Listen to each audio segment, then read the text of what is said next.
This is the second meeting of the Statewide Transportation Advisory Committee where we'll be talking about the goals and the driving factors for the plan. You know, we started talking about these the last meeting, and we heard loud and clearly that you wanted to have more time to think about them, consider them, review them, talk about them. And so that's what's happened, and that's what we're going to do today. 90 more minutes to talk through the goals and the driving factors. So again, today we're going to give you a brief project update.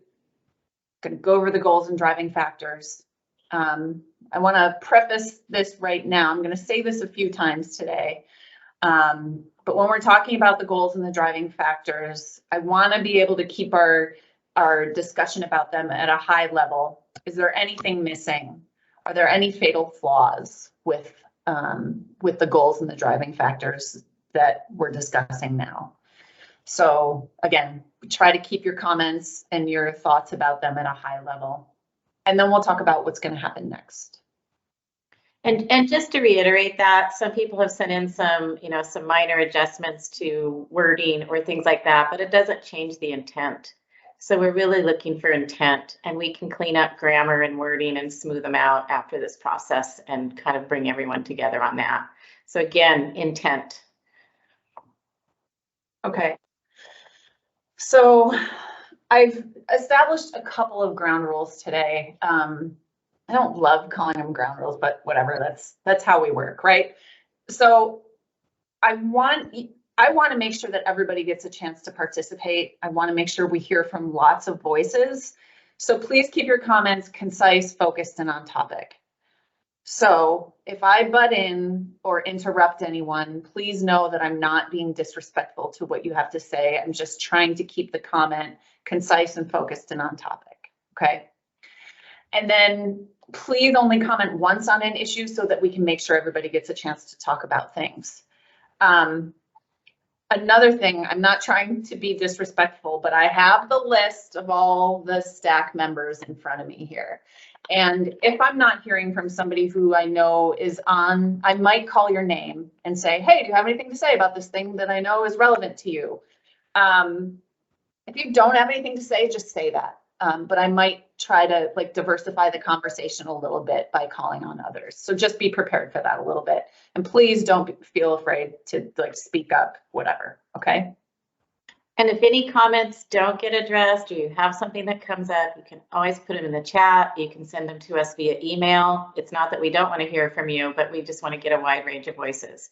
So you're always welcome to email or put things in the chat. So me and my staff at Huddle are pretty nerdy. Also, I love candy corn, and I thought this was the perfect way to get us used to the tools that we're going to use in the meeting again today. Okay, so we're going to talk about candy corn from this little cartoon that I loved from the New Yorker magazine. But this is your tech test. So we're going to go to the next slide, and I'm going to remind you on what to do here. So there's two ways you can participate.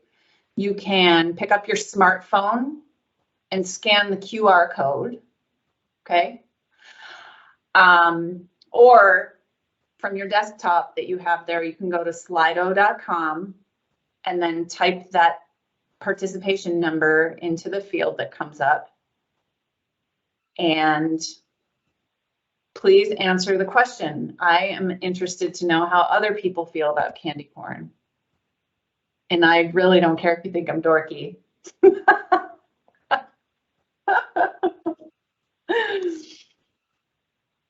Okay. All right. We're going to give you one more second. Make sure you're navigating the system. We're going to use this Slido feature just one more time during the presentation toward the end. So keep it on your phone. It'll be the same poll when we get to the next question. Okay, it'll happen later on. I have to say I'm surprised by the results. Most people I talk to despise it. So I know. But everybody always tries buys one candy corn every year, right? Then maybe that's what's going on here. Okay, thank you for humoring me and other Huddle staff in the conversation. Okay.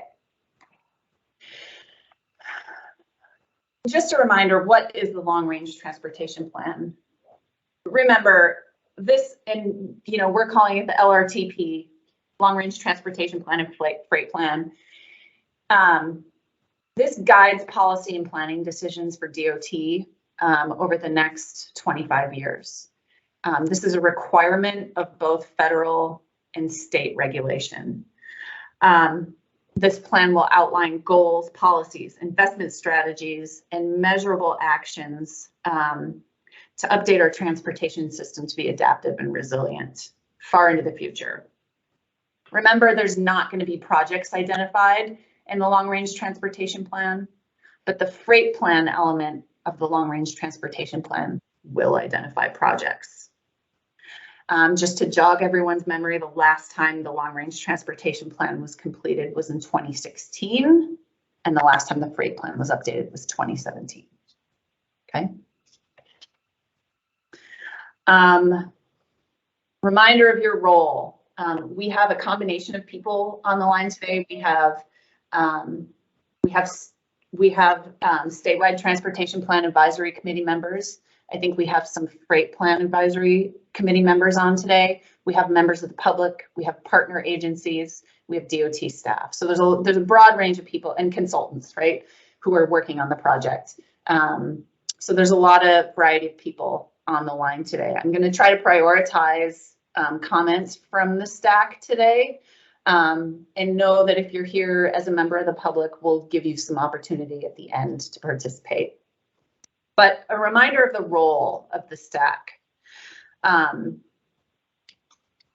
You're participating in these open discussions, respecting the diversity of all the modes and all the regions and everybody who's participating. You've committed to attending multiple meetings. You're providing solution-oriented collaborative input that provides the best results for the state of Alaska. You're helping to identify obstacles, challenges, inefficiencies in the transportation system. And then you're helping to proactively identify emerging trends and solutions that we can put in the plan as policy recommendations.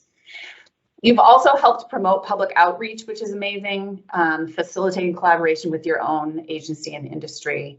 And anyway, so just a reminder, we're prioritizing stack involvement today, but again, there's a diversity of people on the line. Okay, where are we in the process?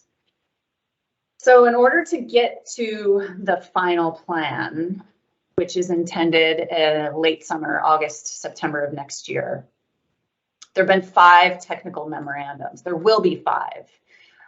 3 of them are complete or almost complete: the transportation assessment, the freight assessment, and the financial analysis.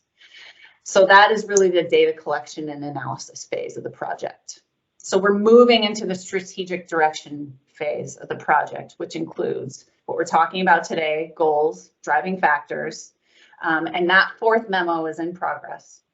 And then the goals and driving factors discussion will then kind of tee up a scenario planning discussion, which will be the very next thing that you do.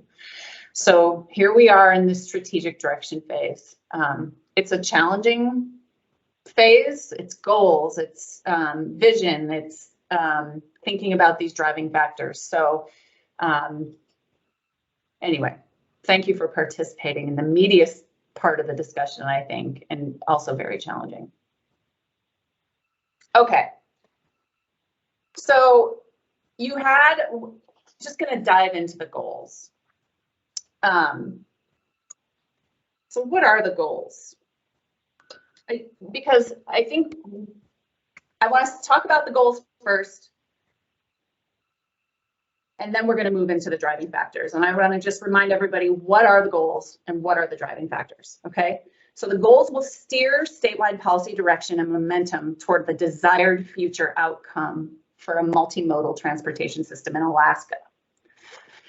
Okay, I'm going to say what they are: economic vitality, resiliency, Alaska people focused, coordination and collaboration, sustainable funding, management of the system, performance-based decision-making, and transportation innovation. So where did these come from? Okay, so. And Holly, Eric wanted to talk a little bit about kind of what the process at DOT has gone through. And so maybe Eric can kind of give us a quick overview from that perspective. Yep. Go ahead, Eric. I'm sorry I didn't prompt you. Just by way of background, these have been gone over in headquarters. We had a steering group with myself, Ben White, and James Marks. Sifted through the materials provided to us by the consultant. We hammered away at those, did a lot of editing and and back and forth. And once we were satisfied with them, we had to try on several occasions to get a meeting set up with the executive committee, which included the commissioner of DOT and several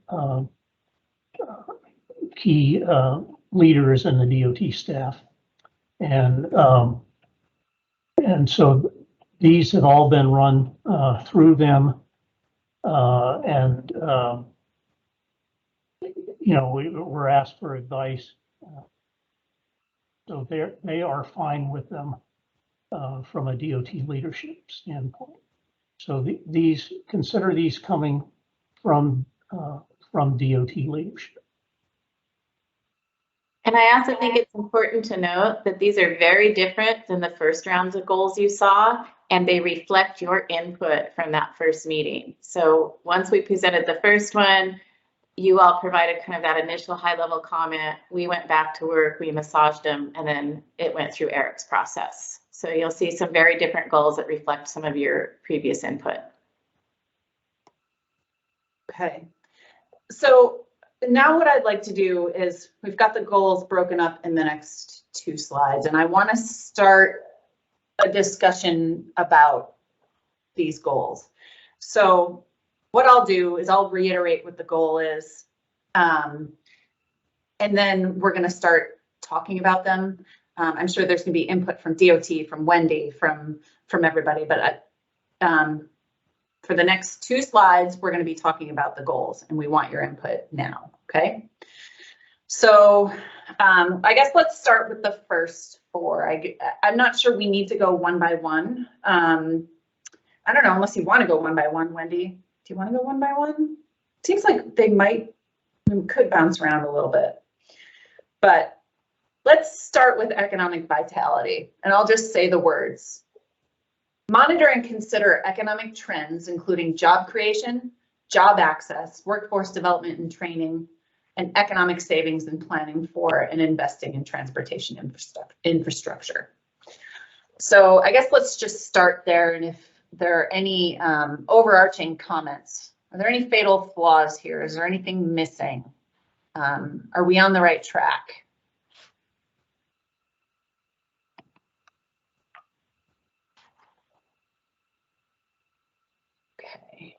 I'm going to move on, and you can go back to economic vitality if you want. I'm just going to continue moving us down the line. So yeah, we don't hear anything. We're calling that a win and approved. So yeah, speak now or forever hold your peace. Resiliency. Assess risk, plan for climate change, and invest in sustainable solutions to develop a transportation system that will adapt to and recover from extreme events and other disruptions. Hey, sorry, this is Nils. I'm struggling a little bit, especially since you just approved the first one. I guess I was waiting to. I was joking. We're getting feedback. Yeah. I mean, I was kind of waiting to hear where you're going with the rest of it before providing feedback, and I know that I did provide input already in the form of written remarks. So I don't know what is most helpful right now. Do you want edits? Do you want us to say, yeah, economic vitality is important? What's the feedback that would be really useful right now? DOT's already approved these. What's our role at this point? I don't think you should use the word approve. I think that you should view these as a draft set of goals that have gone through multiple levels of review, including starting from the last plan, going through DOT leadership, the statewide community survey, this group already. So this is kind of like another iteration of goals that have changed since we started reviewing them. So I think they're not approved. We're looking for final input. Like, are we missing something? Are we on the right track?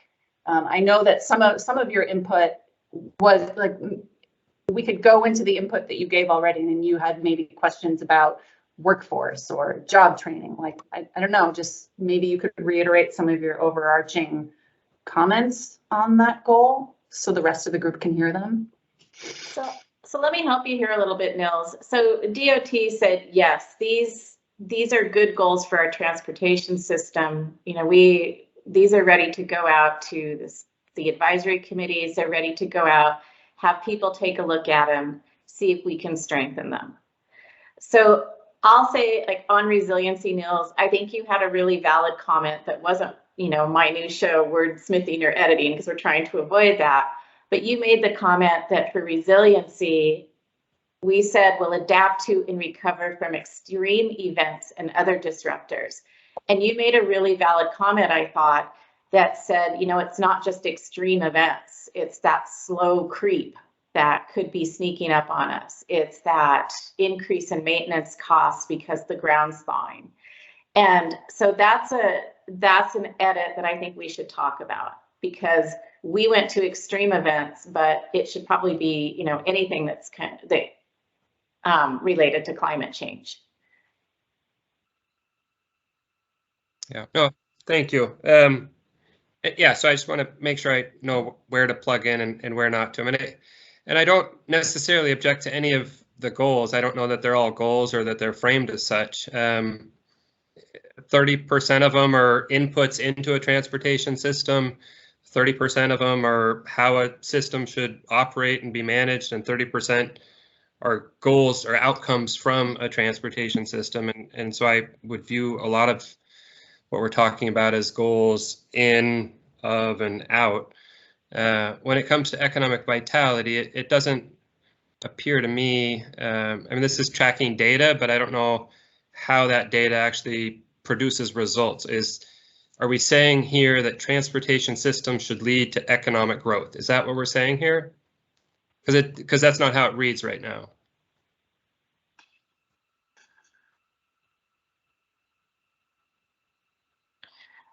I think the intent with this goal is they go hand in hand. And as planners of the transportation system, DOT needs to be aware of what's happening in the economic realm. Are they getting the infrastructure in the right place? Do they have the right capacity? Are they helping promote and keep our economy growing? Okay.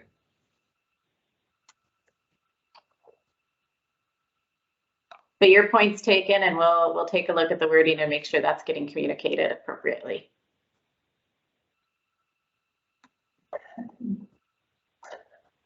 So, resiliency. Do we want to talk about the extreme versus the long-term effects of climate change potentially? Or do we just want to take that comment and move on? Any other comments?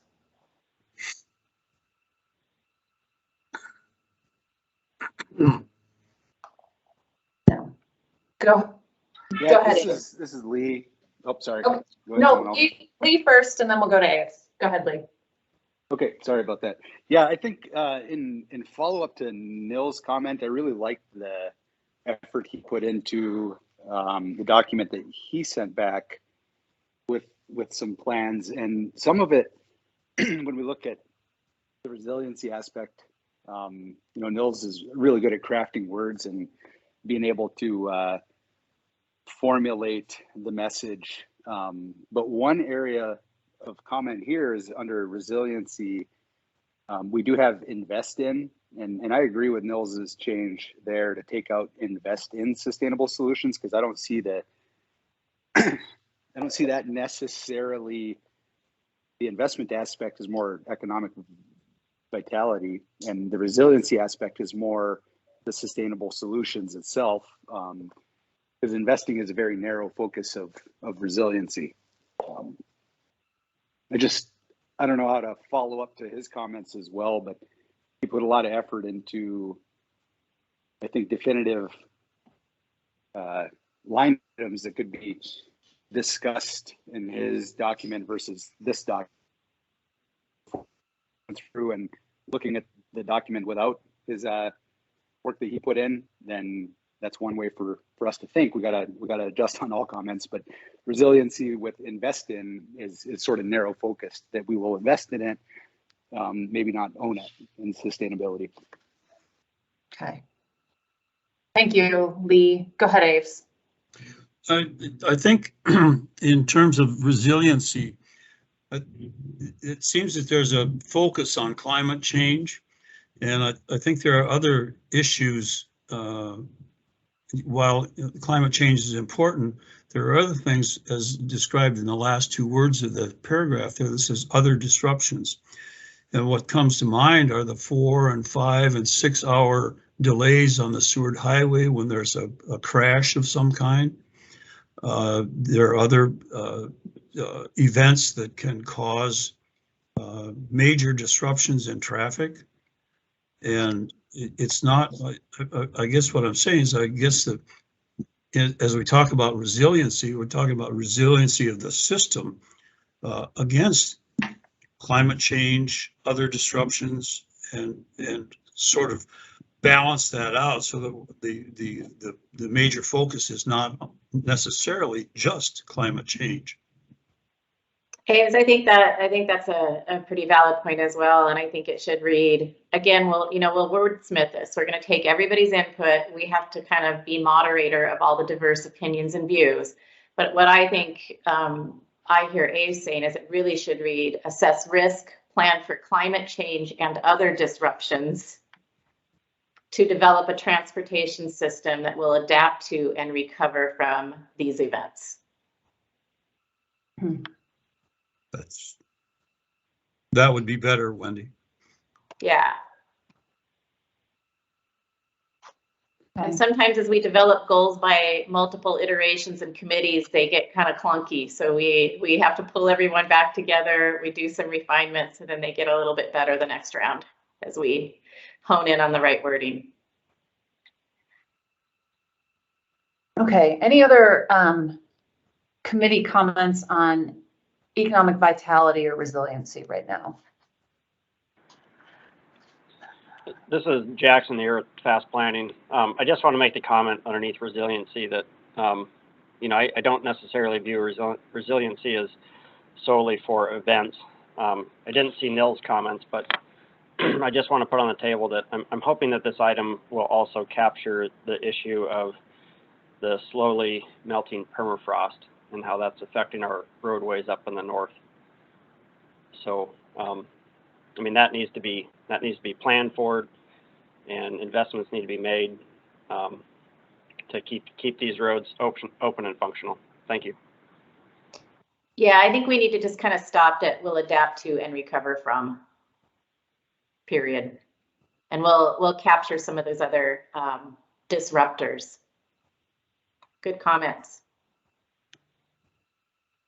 Okay, let's move on to the Alaska people focus right now. Enhance the quality of life for all Alaskans by supporting all modes of transportation to improve accessibility, safety, and interconnectedness to move people, goods, and ideas efficiently, equitably, and safely.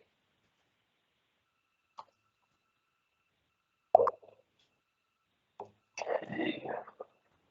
Any thoughts about the Alaska people focus? Go ahead, Nils.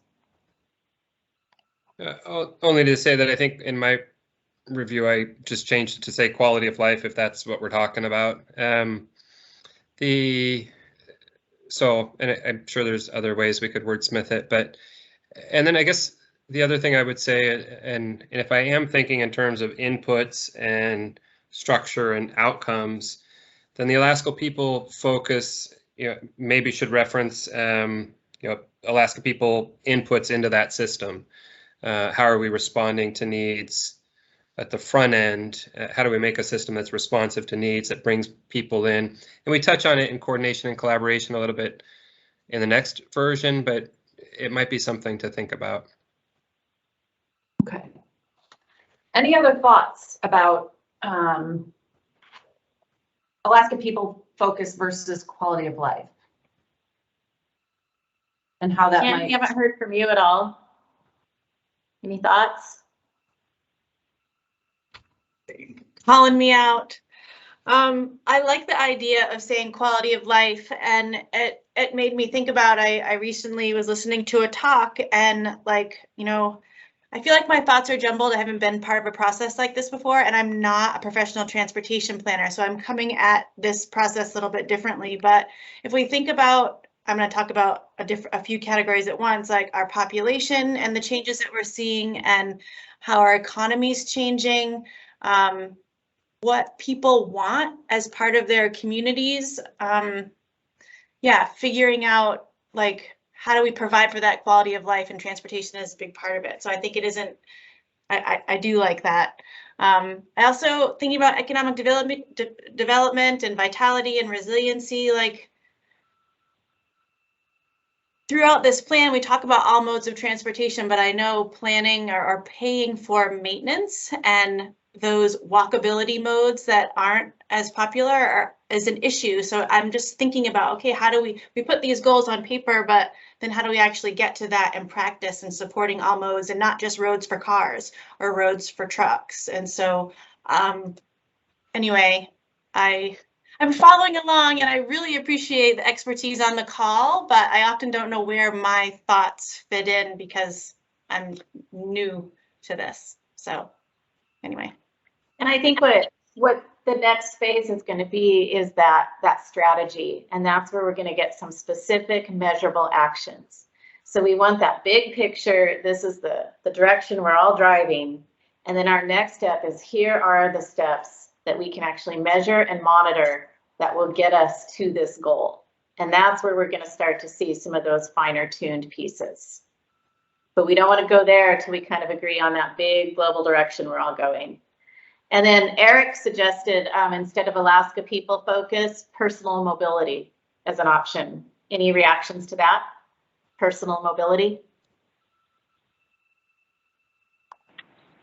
Well, this is Jackson here. I just want to I liked that comment for this particular item. I mean, it's important to think about the infrastructure projects that we'd like to build to serve Alaskans, into the future. But the second part of that is maintenance, as Kim had mentioned, which directly relates to mobility of all users of the network.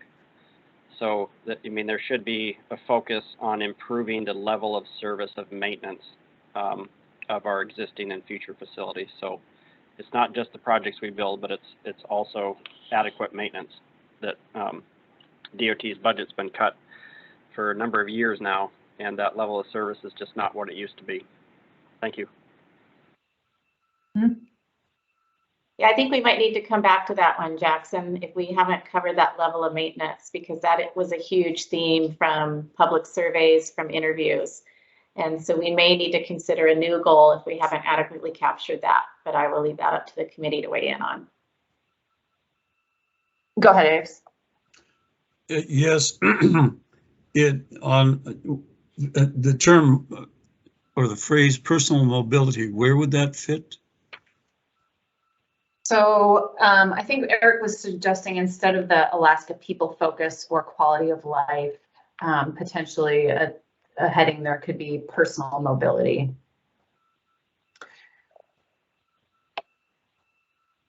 I thought he meant in the words after it somewhere else. Maybe he needs to clarify. Yeah, maybe. Eric, do you want to clarify?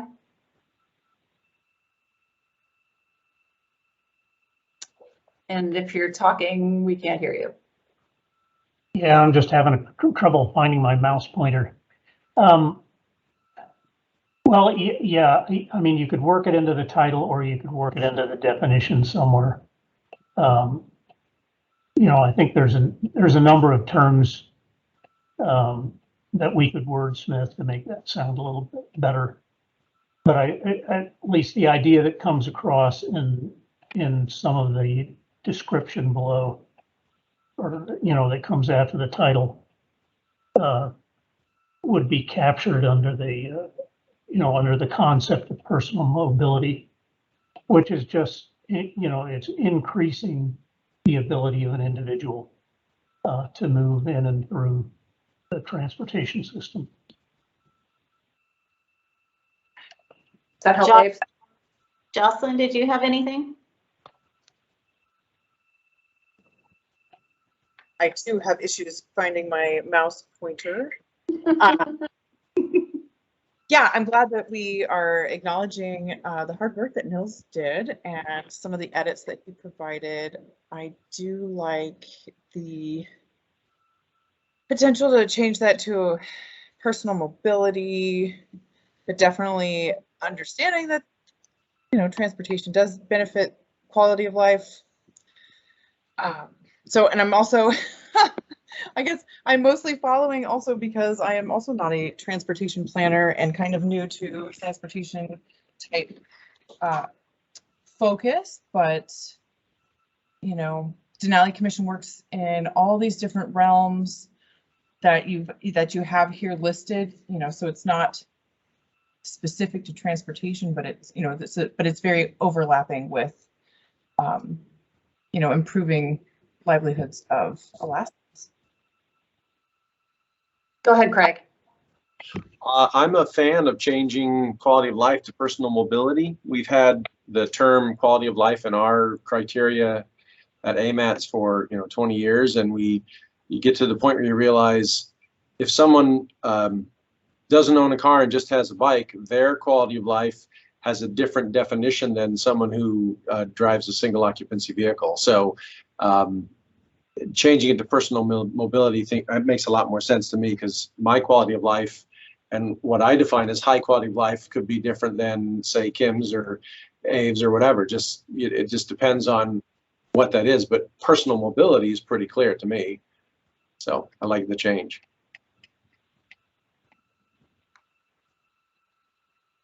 All right. Personal mobility it is. Should we move on? I think we're going to move on. Unless you have a new idea, Abe's. Well, I think that the personal mobility focuses on personal mobility and sort of tends to conflict with the later part of the paragraph that says to move people, goods, and ideas efficiently. I mean, the focus is more than just personal mobility. It's the transportation system that provides the ability to move people and goods. That's good, and I think what we have is the intent of what this group wants, and so we will wordsmith that to kind of blend this personal mobility and then also take into consideration the freight and the other pieces. So that's where we can come back, wordsmith it, bring back a revised one. But I think we have good intent from this group of how it needs to change. Cole, you snuck your hand in there. Did you mean to do that? I did, but it sounds like you're moving on. You go ahead though. You haven't spoken on this yet. Well, So I agree with the last person who spoke that personal mobility is more narrow than what this goal is actually aiming for. This goal is looking at, as written,